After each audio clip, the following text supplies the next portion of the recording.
No one ever told you the truth about love. Titanic, freezing water, Jack slowly losing his breath, Rose floating above him. Never let go. And you felt it. You called it love. Romeo and Juliet, a church, silence, two bodies on the floor, a love so intense it ends in death. And you thought, if it's not this deep, it's not real. But here's what no one told you. That wasn't love. That was sacrifice. That was desperation. That was tragedy dressed as romance. They told you to find the right person, but no one taught you how real love actually works. So you learned the wrong things, to chase intensity, to confuse pain with meaning, to believe that love must hurt to be real. But here's the truth, and most people never realize this. Real love is not dramatic. It doesn't drown. It doesn't die. It stays. And yet, you still feel drawn to the kind of love that breaks you. Why? Why does calm feel boring, but chaos feels like chemistry? Why do you lose yourself the moment you start loving someone? This is where it gets uncomfortable, because the problem is not the people you choose, it's what you were taught love should feel like. If love in your past came with anxiety, you will mistake anxiety for love. If love came with distance, you will chase people who pull away. If love made you feel not enough, you will keep trying to prove your worth. Not because you're weak, but because it feels familiar. And here's the dangerous part. The moment something real comes into your life, something calm, stable, safe, you don't recognize it as love. You feel nothing. Or worse, you feel the urge to run. Because for the first time, you're not fighting, you're not chasing, you're not losing yourself. And your mind whispers, "This is boring." But what if that's exactly what love is supposed to feel like? Stay with me, because once you see this, you can't unsee it.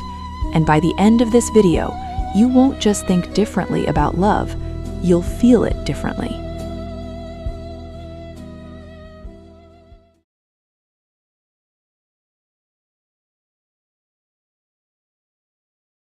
Before you say you felt love, you should ask yourself one thing.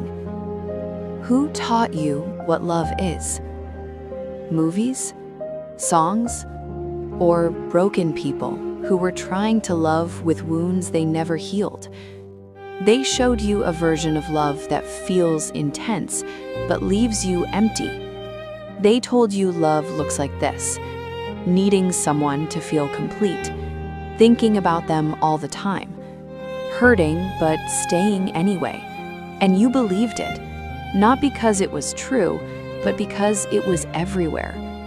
But here's the truth. Attachment is not love. Obsession is not love. Fear is not love.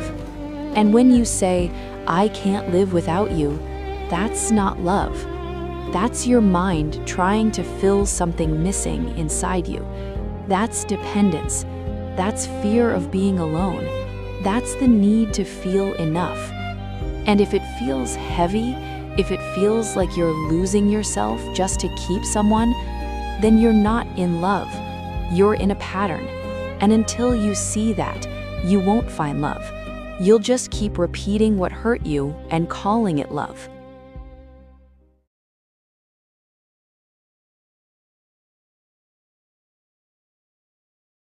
If love is supposed to feel good, why does the kind that hurts feel the most real?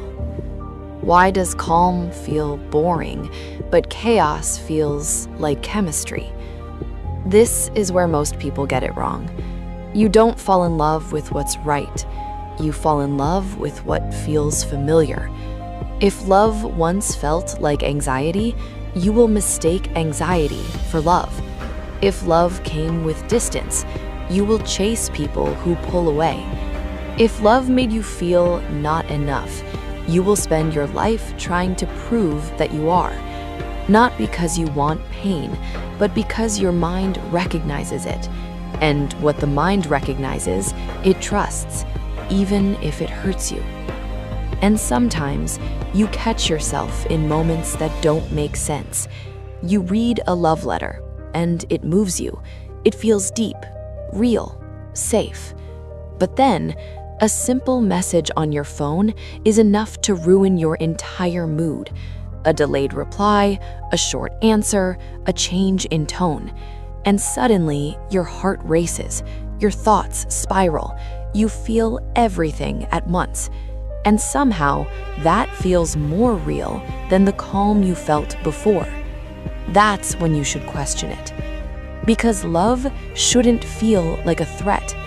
If your emotions depend on uncertainty, that's not love, that's anxiety. So when something real enters your life, something calm, something stable, something that doesn't confuse you, you don't recognize it. You feel nothing. Or worse, you feel the urge to leave. Because for the first time, you're not chasing, you're not proving, you're not losing yourself. And your mind whispers, "This is boring." But here's the truth. Love doesn't have to be intense to be real. And pain is not proof of depth, it's proof of damage.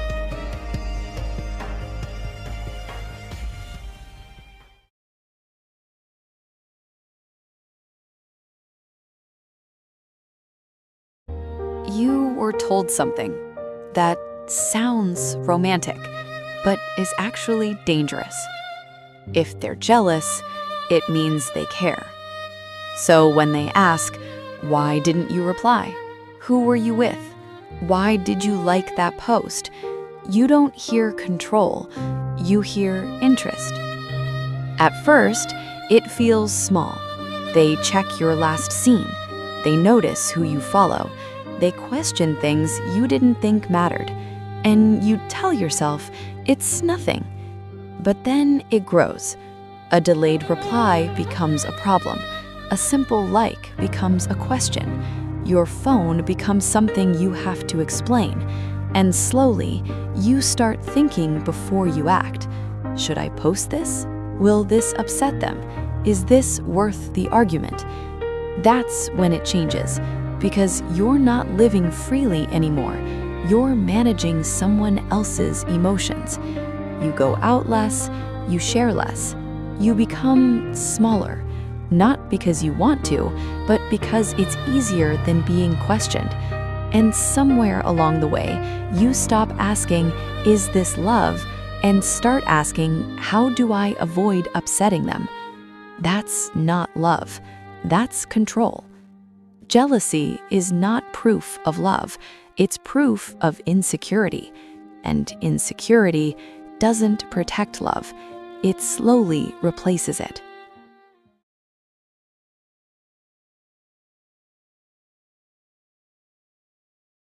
There is also attachment issue. Actually, you don't miss them. You miss how they made you feel. The attention, the validation, the quiet comfort of being chosen. And when it's gone, it doesn't feel like loss. It feels like withdrawal. You check your phone, you replay old conversations, you crave the feeling, not the person. Maybe that's not love. Maybe that's just the need to feel needed. Love is calm. It doesn't grip. It doesn't chase. Attachment is urgent. It checks. It waits. It spirals. And the moment you confuse the two, you stop seeing people clearly.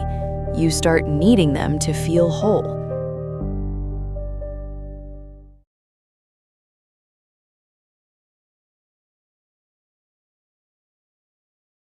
Real love doesn't ask you to change. It doesn't demand proof. It doesn't punish you for living. It simply chooses you and lets you be. It feels like space, not suffocation, like calm, not chaos, like trust, not testing. You can talk about anything, Laugh about nothing. Share your silence. Be messy. Be human. And it still fits. Because real love doesn't need to control you. It doesn't measure you. It doesn't monitor your every move. When it's real, you don't shrink yourself to fit someone else. You don't tiptoe around their emotions. You don't wait for permission to exist. You expand. You grow. You feel safe. You feel seen. You feel free. And the best part, it's not about them completing you. It's about both of you being whole, together but never dependent. So if you've been taught that love hurts, that love requires anxiety, control, or compromise of yourself, stop believing it. Because real love feels like breathing, effortless, pure, free.